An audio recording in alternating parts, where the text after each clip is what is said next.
Thank you, everybody, for joining us today for another episode of Advisor Access. We are joined again by our fabulous and wonderful Charlotte to talk about her recent trip to Egypt. And if I'm being completely honest, I have to say I am most excited to have this chat today. As an absolute nerd myself, I loved Egypt when I went, and I'm so excited to hear about your experience and everything you got to see and do on your trip. So, before we get going, Charlotte, can you just give us a quick little recap of how you got into the business and how you came to Avenue 2 for those of our viewers that haven't watched your previous videos? Yes, hi, Carissa. I'm so excited to be doing this one with you again. I grew up in the UK and traveled extensively in Europe, and then actually worked in public health, which took me to many countries in Africa and Asia. So travel has basically always been in my blood, and I love it. I really just love what I'm doing these days, and planning trips for other people and having them tell me about, what amazing times they've had when they come back. So really, that's how I got into it. And I was just very fortunate to find Avenue 2 Travel as my host agency at the very outset of moving into travel, and have been with them ever since, and love being part of Avenue 2. It's a great And company. you do, just to highlight as well, you do operate under your own brand, which I do want to mention as well, as an affiliate. You've got your wonderful own company with a fabulous blog, which I'm going to give you a little plug on because I enjoyed it so much today, rereading about your adventures in Egypt, and encourage everyone to check it out who's watching. So let's dive into Egypt, and let's start by just getting the elephant in the room out of the way. We are still in a COVID world. And so you've traveled a couple of times now during the pandemic, but can you walk us through sort of what preparation you needed to do in advance of this particular trip, given the current restrictions and requirements for entry going to Egypt? Yeah, absolutely. So this actually was a trip that I took in November of 2020. And as you say, still, we were very much dealing with COVID. Similar guidelines as to traveling to many other countries today, in that there was a requirement for a negative PCR COVID test. In this case, it was 72 hours prior to departure from the US, as opposed to arrival in Egypt. And the completion of a health advisory form that we had to hand over at landing. Travel was again similar protocol as you would expect, in that face masks at all times once you basically arrive at the airport, go into the airport. So it was a lengthy period of time with a face mask on throughout the travel, but I think you can it's well worth it. The other end, when you come out of the airport, the other end, and you have a fantastic travel experience. So, and since we're talking about COVID and traveling right now, just so we can kind of cover this base as well, when you were on your trip, did you also have to wear a mask whilst traveling, day-to-day type of thing while you were touring, or was, once you arrived, given the negative test, was it a little bit more relaxed once you got there? So this trip, I was actually traveling with a group of 4 travel advisors. There was four of us from the US, and we had obviously all needed that negative PCR test, so we're somewhat of our own bubble. So obviously, sort of when we were together for meals and in outside locations, we didn't wear our masks. However, when we were traveling in our bus, between locations, or just inside, even inside the pyramids, we did wear our masks, really for extra precaution, thinking about not only, our own health, but also the health of the country that we were visiting. So, I very much feel that if we're going to travel in these times, then, we need to take all the precautions we can not to risk spreading it. Let's dive into your trip. So you were traveling with one of our wonderful partners, Big Five, who is one of the experts in Egypt. I certainly have used them myself for guest traveling, and they do really an incredible job. And obviously you were with other advisors, but have you worked with them in the past in Egypt specifically, or maybe in one of their other destinations, to kind of realize that this was an amazing opportunity to visit Egypt with them specifically? Yes, so I've worked with Big Five on a number of occasions now, but in actually other parts of Africa and also South America. I've used them fairly extensively for client travel. But I had heard that, they had a great reputation in Egypt. I wanted to understand sort of what services they could offer. I really enjoyed the fact that we were actually working with female guides. And they also have such a huge component of everything they do in sustainable tourism, which is also very interesting to me. And it's something that I try to work with partners that do have that as a common thread throughout everything they do. So I was excited to go and travel with them and see how they did Egypt. Which is really critical for those watching that haven't been to Egypt. It's probably on your bucket list, and if it isn't, it should be. But it can be kind of an overwhelming decision to decide to visit Egypt from a logistic standpoint. There's a lot to see, and it's very spread out. So having a partner and an advisor, especially who's been there and can handle all of those logistics seamlessly and flawlessly, is essential for going to Egypt and making it seem not so intimidating and not so daunting when it comes to logistics. So Charlotte, you flew into Cairo and started there, and you were on a direct flight from JFK to Cairo. And that flight, just before we jump into Cairo, what was your experience with that?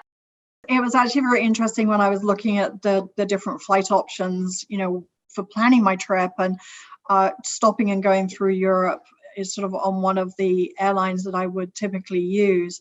The layovers in Europe are quite long when you travel to Egypt. So you really do have to take that into consideration, which is what I did in choosing actually Egypt Air, which has a direct flight from JFK straight into Cairo.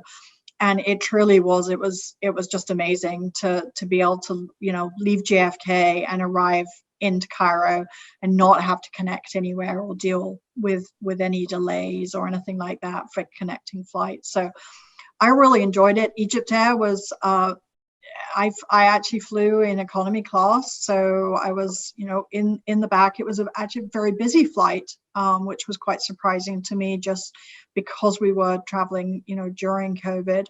But it was mostly Egyptians traveling back to Egypt. But I mean, very comfortable, very doable. It was about 10 hours on the way out, and it was about 12 hours on the way back. On the way back, I did fly back business class so that I understood what it was like to do that too. It was great. I mean, they lie flat beds or seats. No qualms about the service or the quality? No, none at all. I think just one key point for anybody that is traveling Egypt Air, they do only serve water and juice. They never, even not in times of COVID, they won't serve alcohol on their flights. So just need to know about that before you get on the flight. Be prepared. So you arrived in Cairo, and take us through your first couple of days in Cairo. Yeah, so arrived in Cairo, again, the nice thing arriving on the direct flight is you get in around middle of the day, whereas most of the connecting flights, you don't get in until the evening. So it was nice to arrive middle of the day in daylight. We went to the hotel. I was actually staying in Cairo at the Four Seasons First Residence Hotel. The Four Seasons actually had two properties in Cairo, the Nile Plaza and the First Residence. But the First Residence is the other side, is the right side of the river to be on if you're visiting the pyramids and getting out to Giza and Saqqara. So from the point of view of dealing with traffic in the mornings and everything, that was a real plus for us. So we had a very busy, very intense itinerary, not one that I would typically plan for my clients. I'd like them to have a little bit more relaxation time. But in order to really try and understand sort of what the options were for Cairo and throughout the trip, we we had a very busy first couple of days in Cairo. We spent time actually in Cairo city itself, and then went out to the pyramids at Giza, and also out to Saqqara as well. So did you do that on separate days, or was that one full day? Because that would have been a really intense day. So no, so we did do Giza and Saqqara on one day, which still was a long day, taking us outside of the city, and then we did what they referred to as Coptic Cairo, so sort of the Christian areas of Cairo, as well as the Citadel and other mosques, and the Egyptian Museum in Cairo on a separate day. And with the new Egyptian Museum that will be opening up next year, that will be an even bigger reason to have a little bit more time in Cairo too, because we definitely felt like it was, we had the fast track experience of Cairo in the time allowed. But did you get to see where the new Egyptian Museum was, even though you didn't go to it? yes, we did drive past it. So And yeah, for it those looks like it's watching going to be fabulous. I know. For those watching that aren't familiar, Egypt has been constructing this museum for a very long time now, and it is going to be the largest museum in the world dedicated to a single subject matter, which is very exciting. So let's talk a little bit about the hotel. So obviously the hotel's location was perfect for touring, and rather than being kind of more business orientated, I would say. What were some of the highlights from the hotel for you? So the highlights really of the hotel was its location. It's the first of the two Four Seasons properties. It sits right on the edge of the River Nile, so you have gorgeous views, both looking north and south on the River Nile. And it's also actually positioned opposite the Cairo Zoo, which it's not a place I would necessarily send clients into, but at the same time you do feel like you've got that green space around you, because it isn't built up all around. It was very comfortable. A standard Four Seasons property from the point of view of everything you would expect, and more. Beautiful swimming pool that you could relax in, after a busy day if you had time. And I think that when I was talking actually to our tour guides there, often what they do is a 2-hotel stay in Cairo, in that, especially if people are starting and finishing in Cairo, they might start at the Four Seasons first residence and go out and do the pyramids and Saqqara. And then when they're actually doing more of the city center activities, to actually go and stay at the Four Seasons Nile property, which does then put you right in the center and much closer to the museums. So you flew through Cairo in a shorter period of time. For guests that have the time, how long would you sort of recommend that they stay in Cairo, or use Cairo as a base to see some of the surrounding areas? So, I think ideally I would do 4 or 5 days. There is so much to see there. I think this is definitely one of those places where if you can put an extra day on, add an extra day. There just is so much, and especially if you're really interested in ancient history and the Egyptians, that's definitely a place I would spend some additional time, at least probably 3 days maybe on the way, kind of before you go out to Luxor and Aswan, and then maybe another 2 days when you get back, because even just walking around the bazaar in Cairo at the end of the trip, and you can purchase all your spices and all those wonderful Egyptian goods that you can't get anywhere else in the world. And so having half a day just to stroll through the bazaar would be wonderful, I think. Ideal, and a great way to sort of wrap up the trip. You then flew down to Luxor, and let's talk about that, getting from Cairo to Luxor and where you stayed when you got there. Yeah, so when we left Luxor, it's about a 70-minute flight from Cairo down to Luxor. So that was really easy. You go back out to the main Cairo airport. They don't have a smaller regional one for the internal flights. And that was very easy. The flight was busy, but again, everybody was being appropriately conscientious of mask wearing and everything. And arriving into Luxor, it was a very easy trip from the airport to the Sofitel Old Winter Palace, which is where we stayed. Again, that sat right on the edge of the River Nile. I think one of the things that sort of immediately surprised me about arriving into Luxor was not only the fact that you've got the temples are actually, you can see them along the road as you're driving into Luxor, and Luxor Temple itself is really just a short distance from the hotel. But I think the other thing that I really enjoyed seeing was just sort of the promenade along the edge of the River Nile. They've done a really wonderful job of making plenty of space for people to walk along the edge of the Nile, and just enjoy the stroll by the river. Sort of reminding me of something like, the Brighton Promenade in the UK, or some of the other, wonderful places you can go in the world and just take a stroll along the river in the afternoon or early evening. So the Sofitel Old Winter Palace has a huge amount of history in itself, in that King Farouk actually used to use it as his winter palace. And I was lucky enough to be assigned his room, which actually had some of the furniture from his original apartment. So the bed and the sort of the side tables and the armoire were all from his original apartments.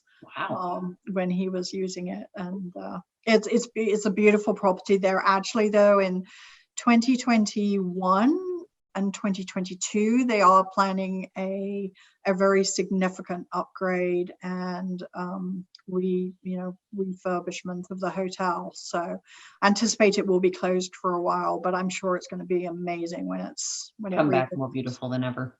Yeah, absolutely. So Luxor was the most intense amount of time. We definitely needed some extra time there, but so we arrived actually at the Winter Palace, and then immediately turned around and went out to Karnak Temple, which was just, to me, it was outstanding. Unfortunately, we did get there at about sort of late afternoon, 3:30, something like that, and they do close shortly after sunset. So we didn't have as long as you could have spent hours there. But at the same time, it was a great time of day to be there because the sun was beginning to set, and so the light was absolutely gorgeous on all of the columns, peeking through the columns and things like that. So that we went there first, and then having left there, we then went directly to Luxor Temple, and visited that, and that obviously by that time was dark. But obviously it's beautifully lit up. So, there's the sort of the positive side is you could see this amazing temple lit up at night. And, that made it almost more outstanding with all of the columns, and just the whole layout of the temple was almost clearer because it was nighttime. So we did that. And then we also actually went to the Luxor Museum as well that evening before going back to the hotel. And so for a client traveling to Egypt with more time, how long would you recommend to kind of see all of that? Well, so I think the thing about it is we then had the next day, we had probably our longest day of the trip, which was going out to the valleys of the Kings and the Valley of the Queens. And so we had sort of a 13 or 14-hour day the next day. So I definitely, though, would allow, I think 3 days in Luxor to me would be a sort of a more acceptable pace. Again, it does depend a little bit on kind of where your interests are. And if you really want to get into the history, then you definitely need to allow more time. If you want to get the flavor, if you like, of Egypt, to sort of see if it's one of those places where you want to go back, then you still definitely need, I think, 2 full days, whereas we really only had a kind of a half an afternoon and then 1 full day. Yeah. The 1 full day, definitely I would have broken up into 2. For those watching, the area of Karnak is probably the second most visited site in Egypt. And most people don't know that. They think Egypt, they think pyramids outside of Cairo, but Karnak is one of the most impressive temple complexes in all of Egypt and one of the largest. And actually only one of the 4 areas of Karnak is actually open to the public, which once you go and even see photos of it and realize just how large the one area is that is open, it makes the whole complex even more impressive to know that there's 3 other areas that are just as big that are not open to the public. But it's a very, very impressive site and amazing representation of Egyptian history, given how many pharaohs contributed to construction and renovations and work. I think it's something like 30 pharaohs contributed works to the Karnak complex, which is really, really, really impressive to see how much has been excavated in there. So trying to do all of that in the Valley of the Kings and Queens, Valley of the Queens as well, in 36 hours is amazing, but really fast. Right. It's not the way we'd recommend to do it for clients at all. But you know, it's one of those things. Whereas as travel advisors, it's so important for us to get out and see these places, even if we're doing it in warp speed, because then we know and we can say these are the areas that you would probably want to spend more time. This is sort of how I'd recommend it, knowing our clients and what their interests are. You did have a pretty incredible experience, though, in the Valley of the Kings, getting to see it with very, very few people. Tell us about your massively long day. So we actually, we started our day actually just getting a boat across a Philae, a local boat across the Nile, so that we actually shortened our day a little bit to drive around to the Valley of the Kings. And we started our day in the Valley of the Kings, and our first tomb we went into was actually King Tutankhamun. And it was incredible, as you say. I mean, arriving into the Valley of the Kings and seeing, 1 or 2 other small vehicles and no coach loads of tourists was just quite incredible, to feel like we literally had it to ourselves. And so when we went into King Tut's tomb, there was no pressure at all to sort of go in, have a quick look and get out, because there was this line of people that had been waiting to get in, as we normally would have done. I mean, as it was, we really just wandered up with our ticket. There's nobody else waiting, and the guards took us down into the tomb, and we had at least a good 20 to 30 minutes down in there, just being able to really explore the sort of the artwork in the tomb, and ask the guide a lot of questions. He went down into the tomb room and took my camera and took some pictures that I never would have been able to get in a normal situation. So that was really just quite amazing. I mean, to me, that was definitely an absolute highlight of the trip. I mean, it was, and then from there, we visited 2 other tombs in the Valley of the Kings before moving on the rest of our day. In the same area of the Valley of the Kings, there's quite a few other temples, including the Temple of Hatshepsut, which was Egypt's female pharaoh, which is really, her own history is very exceptional. But tell us about your favorite temple outside of the Valley of the Kings that you visited. Yes, I think the favorite area was actually Deir al-Medina, which is where it's really an area where the artisans that actually were doing the decoration inside the kings, the tombs of the kings and the queens. It was their own area and where they have some of their own tombs. And to me, some of those, although much, much smaller, the decoration in there and the artwork and the colors were just so crisp. So to me, that was even more special because it really was what I call the workers' tombs. The workshop. Yeah, it really was. And it was probably, I'm sure it's where they didn't practice, but they used all their practice on the tombs for the kings and queens in decorating their own. And so that, as I say, was just a very special area to me. And I really, really did enjoy that. From Luxor, you headed further down, further south, further into Upper Egypt, down to Aswan. And tell us a little bit about your time down there. Yeah, so one of the things, and I think just to mention, so a lot of clients when they travel to Egypt will choose to do a river cruise. And the most often traveled area by river cruise is between Luxor and Aswan. So we actually did drive between Luxor and Aswan, more again in the interest of time. So we, after a full day in Luxor, we had another night at the Old Winter Palace, and then we got up the next morning and left to head down to Aswan. But the drive is actually really, to me, it was very interesting. I'm sure the River Nile cruise is also, but seeing sort of some of the countryside and being on the road and driving through villages and everything, to me, particularly interesting. And there's a couple of temples that you can stop at on the way that nicely break up the drive. So it's about a 6-hour total drive, but after it's about 3 hours and you get to Edfu Temple. So you get a break, and we stopped and went and visited Edfu, and then we continued.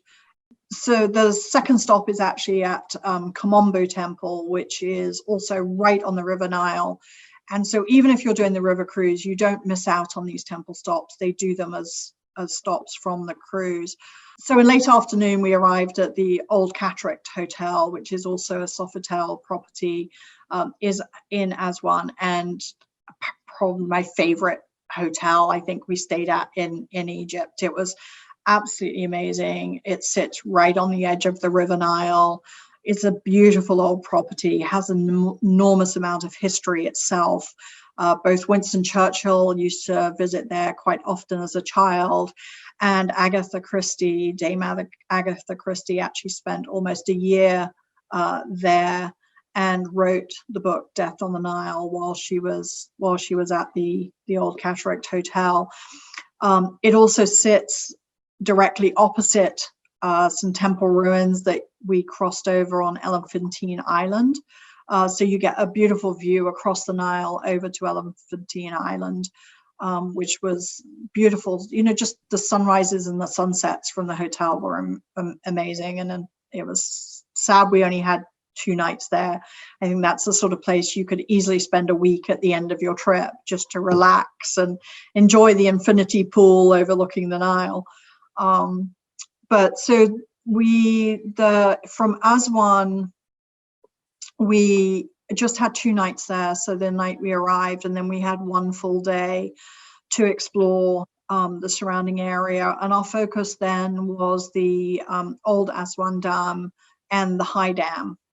And then we actually took the boat out to the Philae Island to see the temples there that had actually been rebuilt. They'd been moved back in the late 1970s when they had implemented the High Dam. This island was going to be flooded.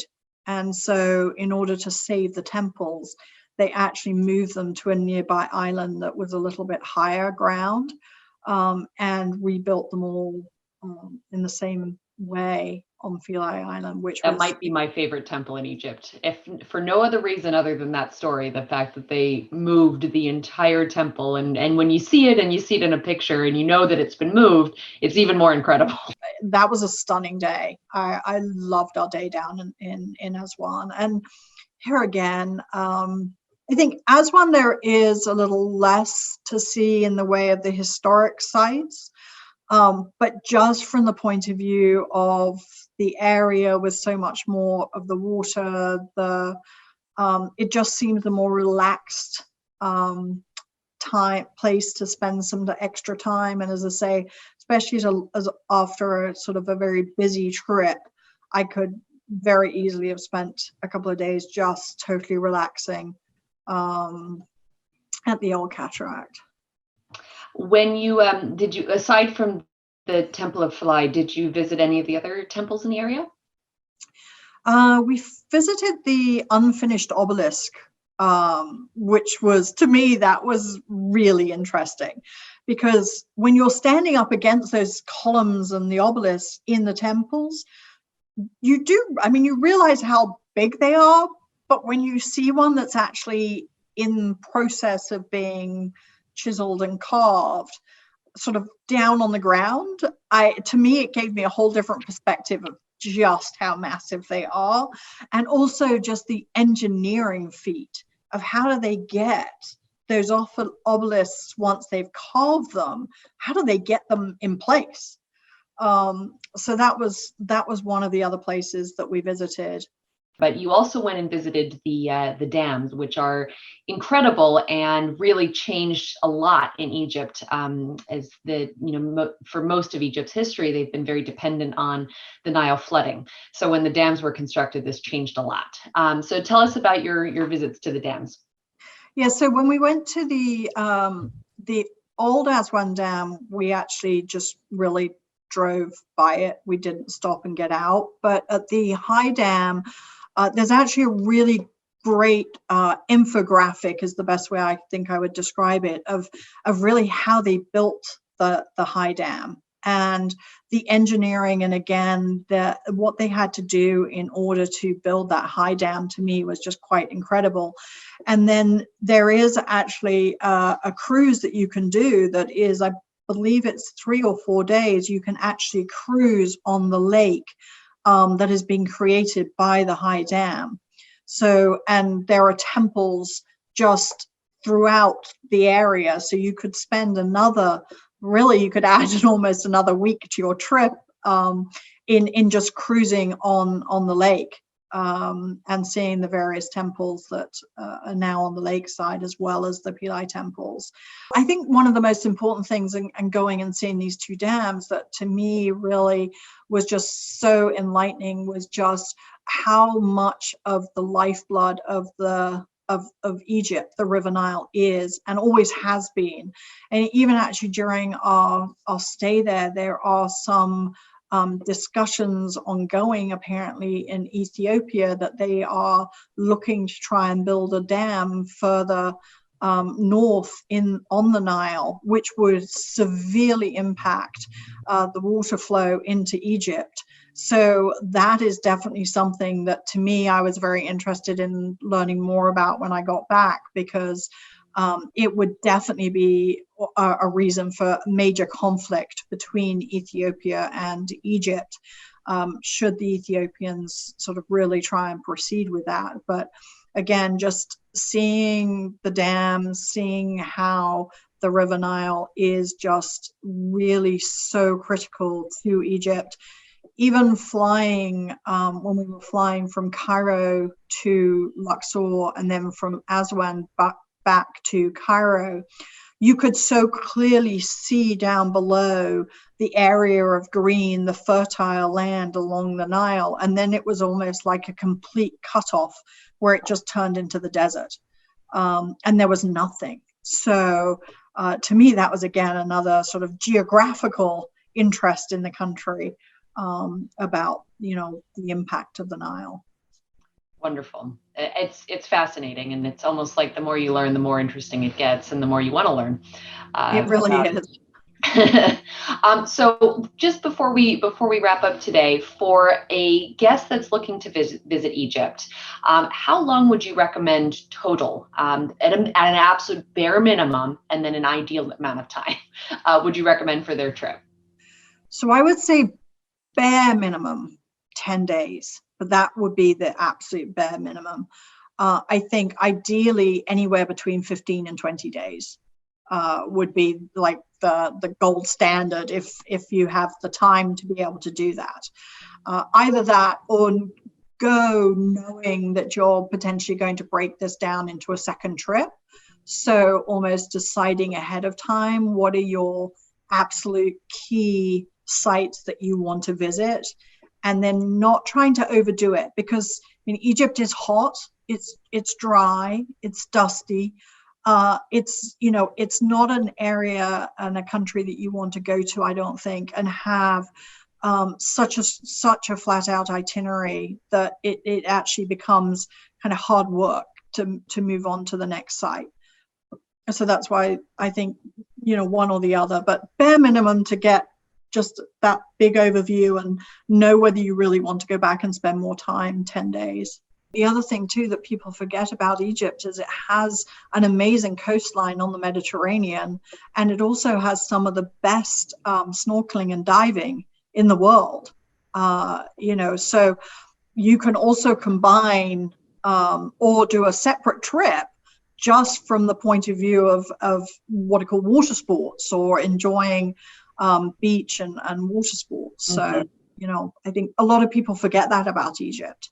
The Red Sea and the Sinai Peninsula, and even moving into the desert, there's a few oases in the middle of the desert that are spectacular, that most people don't know about and don't even think about when they're planning their pyramid trip. Yeah, exactly. Or pyramid temple trip. Yeah, I think it's a very underestimated country and just how much it has to offer visitors. Wonderful. Well, thank you so much for taking us on this wonderful adventure into Egypt. And I'm sure you're already thinking about going back, as am I. And hopefully everybody watching is too. And I just want to thank everybody, and thank you, Charlotte, for joining us today for another fabulous chat on our Advisor Access series. And if you like today's video, please don't forget to hit subscribe below, so you'll be notified of our next video as soon as it gets put up. All right. Thank you so much. Thank you very much, Carissa. Thanks, Charlotte. Bye.